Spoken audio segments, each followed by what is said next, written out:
नमस्कार, मैं रोशन अपने YouTube चैनल मैथ्स कंसेप्ट में आपका स्वागत करता हूं।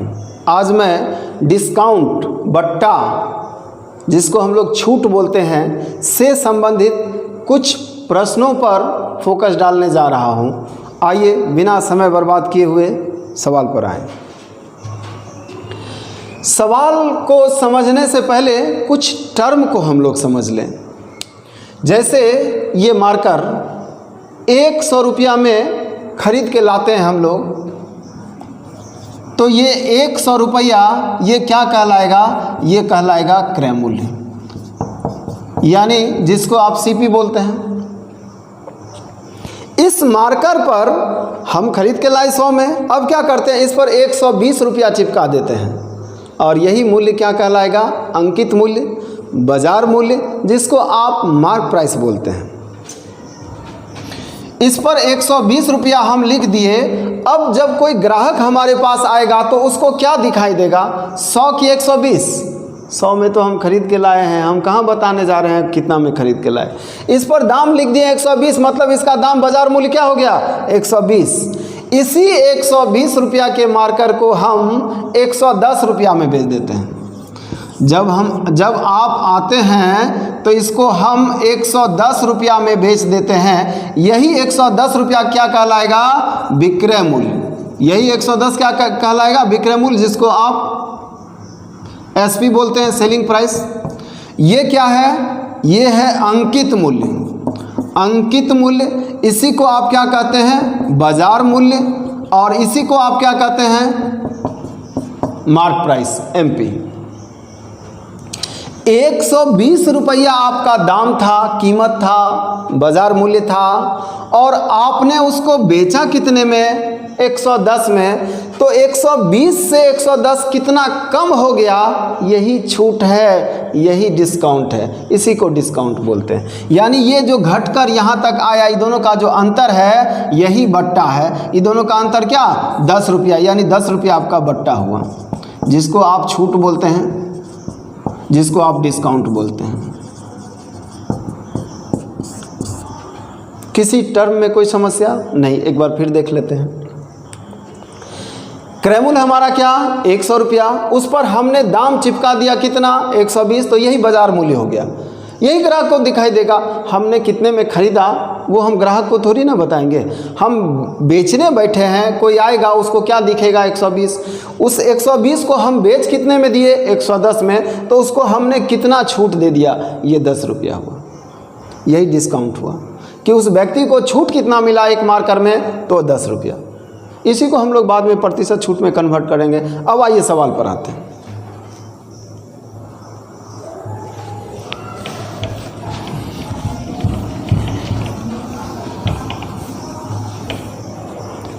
सवाल पर आते हैं। सवाल अभी जो बात आप सीखे हैं उसी से रिलेटेड है। जो बात आपको दिखाया गया है, अगर वो बात आपके ध्यान में है तो इस सवाल को बनाना कहीं से मुश्किल नहीं है। सवाल कहता है, एक दुकानदार अपने सामान के अंकित मूल्य पर 20% का बट्टा डिस्काउंट देता है और 16% का लाभ भी कमाना चाहता है, तो उसका अंकित मूल्य क्रय मूल्य से कितना प्रतिशत अधिक होगा? यही ना। आइए, माना आपका क्रय मूल्य, जिसको आप सीपी बोलते हैं, 100 रुपया है।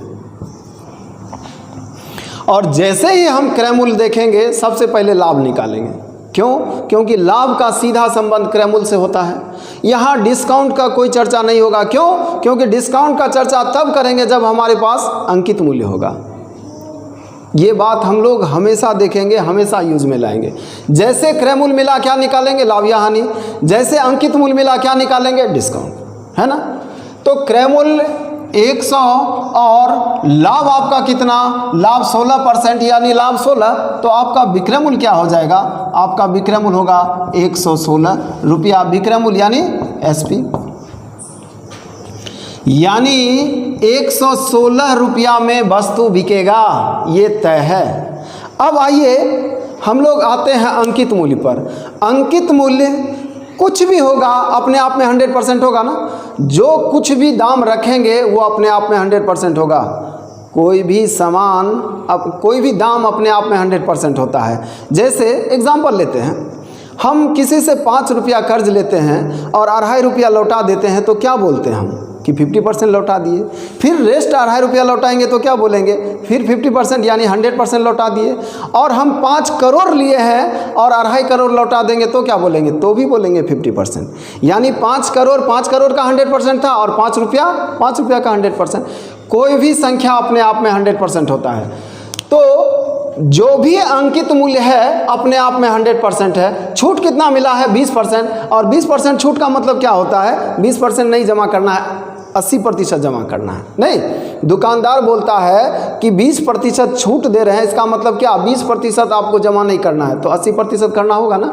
यानी यहाँ अंकित मूल्य पर 20% का छूट मिलता है, मतलब अंकित मूल्य के 80% में बिकेगा। और 100% का मान क्या होगा, 100% का मान जो ही निकालेंगे अंकित मूल्य निकल जाएगा। ज़रा सा देखिए, 116/80 गुना 100, इसको कैलकुलेट कीजिएगा, 145 आएगा। अब आप देखिए आपका क्रय मूल्य क्या है, 100, और अंकित मूल्य क्या है, 145। तो क्या % अधिक हुआ, 45% अधिक हुआ। यही आपका आंसर है। लेकिन अगर इस 100% में अभी भी आप कंफ्यूज हैं तो इसका विकल्प हम दे देते हैं फिलहाल। लेकिन इस 100% को हम कभी 0 से समझाएंगे, क्योंकि ये समझना बहुत ज़रूरी है। इसके बल पर हम लोग बहुत सारा क्वेश्चन बहुत हल्के में बनाएंगे। तो इसका विकल्प फिलहाल हम आपको दे देते हैं। देखिए आपका सीपी क्या था, आपका सीपी था 100, आपका एसपी क्या था 116। अब कहता है कि अंकित मूल्य चाहिए, मार्क प्राइस चाहिए।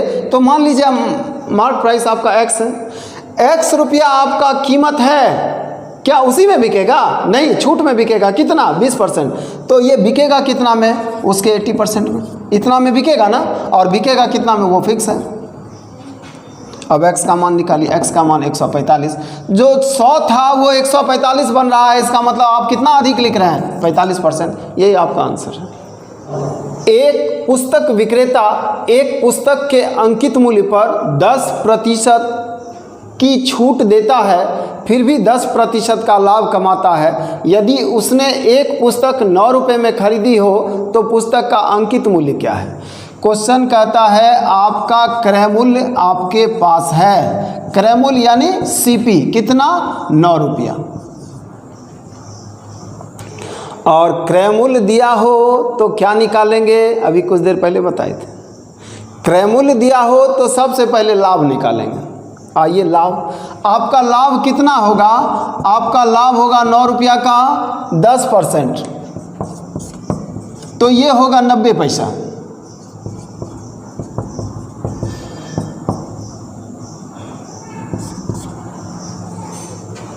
पॉइंट 90 पैसा। और 9 रुपया आपका क्रय मूल्य है, 90 पैसा आपका लाभ होगा, तो विक्रय मूल्य नहीं पता चलेगा क्या। हाँ, विक्रय मूल्य आपके सामने है। विक्रय मूल्य क्या होगा, 9 रुपया 90 पैसा। यानी ये तय हो गया कि वो वस्तु बिकेगा कितने में, तो 9 रुपया 90 पैसा में। 9 रुपया 90 पैसा ये हमारा विक्रय मूल्य है। और विक्रय मूल्य अपने आप में, अंकित मूल्य अपने आप में 100% होगा। उस पर छूट कितना दे रहे हैं, 10%। तो कितने प्रतिशत में बिकेगा, 90% में। किसके 90% में, तो अंकित मूल्य के 90% में। अंकित मूल्य अपने आप में 100% होगा ना, उस पर 10% छूट दे रहे हैं ना, तो कितना में बिकेगा, 90% में। तो अंकित मूल्य के 90% में बिकेगा, और बिकेगा कितना में, 9 रुपया 90 पैसा में। 90% का मान इतना, तो 100% का मान कितना, 100% का मान निकालिएगा,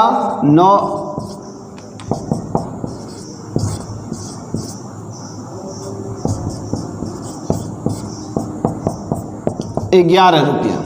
यानी उस वस्तु का अंकित मूल्य क्या रखना होगा आपको, तो 11 रुपया। सवाल क्या कहता है, सवाल कहता है एक दुकानदार अपने सामान पर क्रय मूल्य से 20% अधिक मूल्य अंकित करता है, 20% बढ़ा के लिखता है, ये ना, तथा इस पर कुछ छूट देता है। कितना छूट देता नहीं पता, लेकिन छूट देकर भी 10% का लाभ कमाता है। जो नहीं पता उसको छोड़िए, जो पता है उस पर फोकस कीजिए। फिर कहता है तो छूट की दर क्या है। आइए, माना आपका क्रय मूल्य 100 रुपया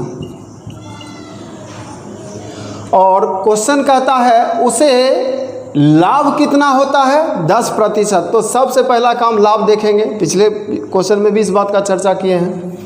तो आपका विक्रय मूल्य कितना हो जाएगा, आपका विक्रय मूल्य हो जाएगा 110 रुपया। और क्वेश्चन कहता है एक दुकानदार अपने सामान पर क्रय मूल्य से 20% अधिक मूल्य अंकित करता है।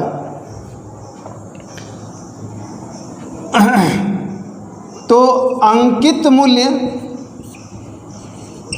जिसको आप मार्क प्राइस बोलते हैं, विक्रय मूल्य जिसको आप सेलिंग प्राइस बोलते हैं, और इसको कॉस्ट प्राइस।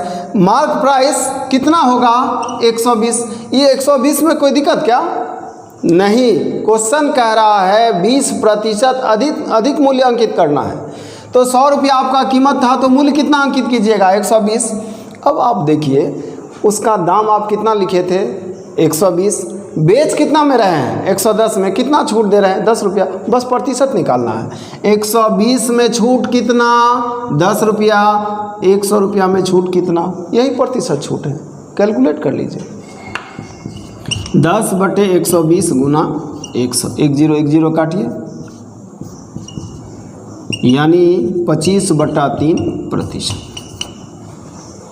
कहता है एक व्यापारी अंकित मूल्य पर 4% का डिस्काउंट बट्टा देता है तथा 15 वस्तुओं की प्रत्येक खरीद पर एक वस्तु मुफ्त दे देता है।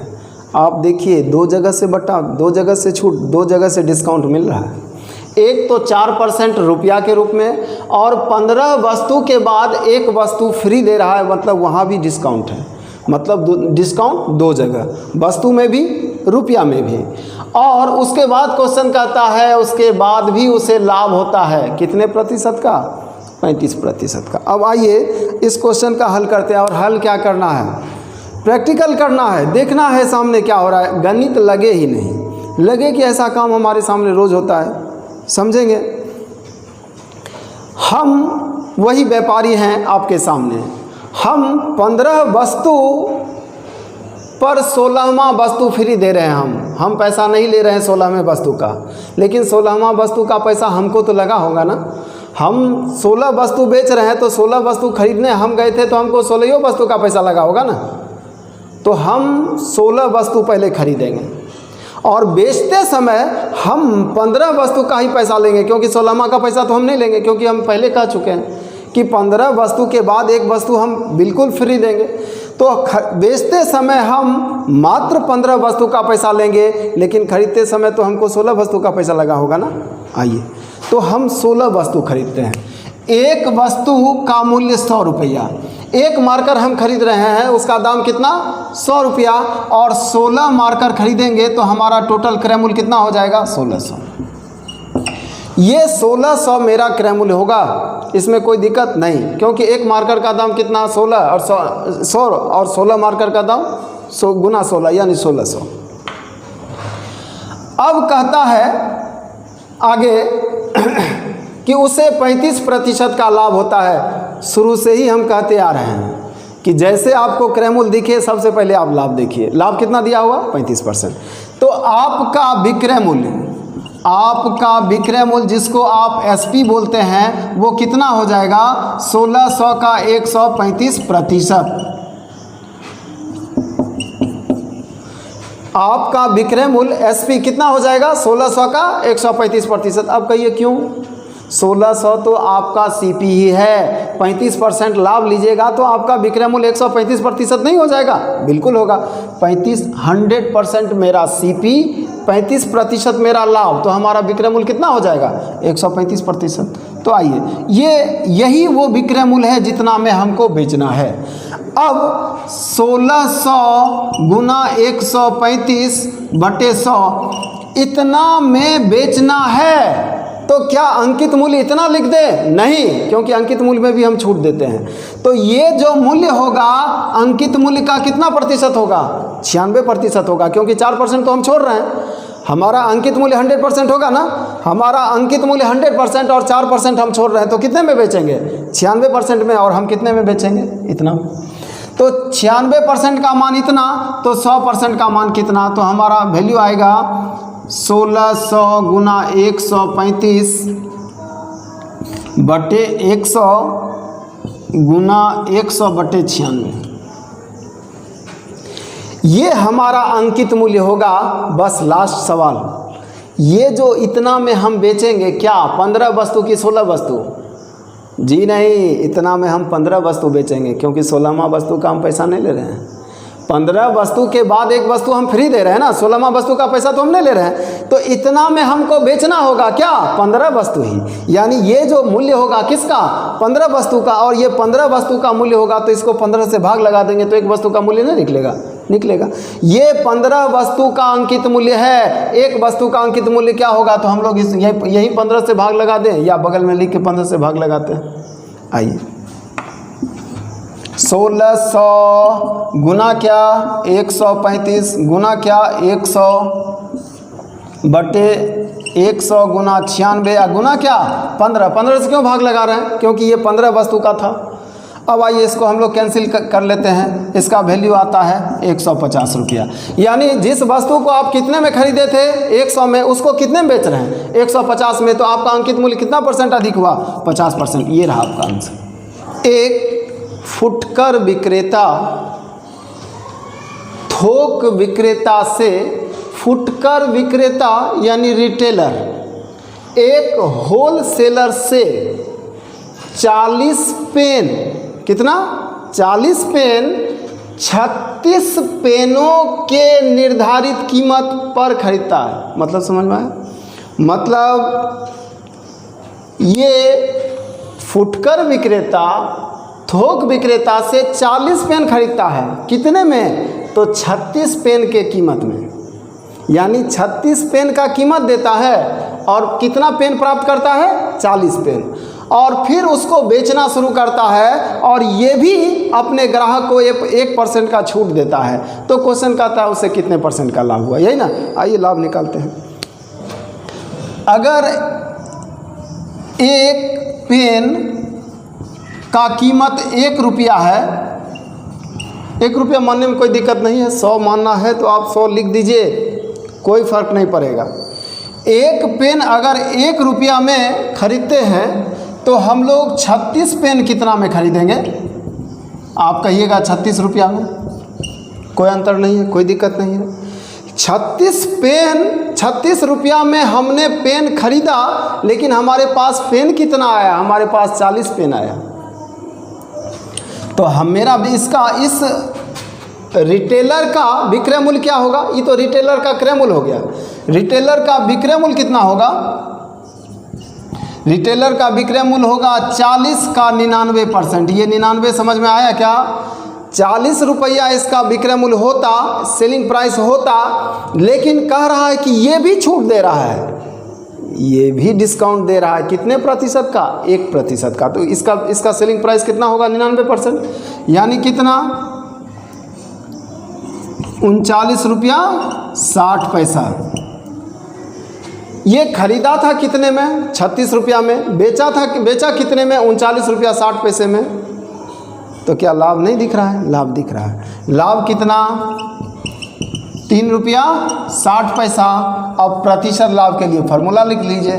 प्रतिशत लाभ बराबर क्या? लाभ गुने 100 बटे क्रय मूल्य। क्रय मूल्य कितना? 36, काट के लिख दीजिए 10%।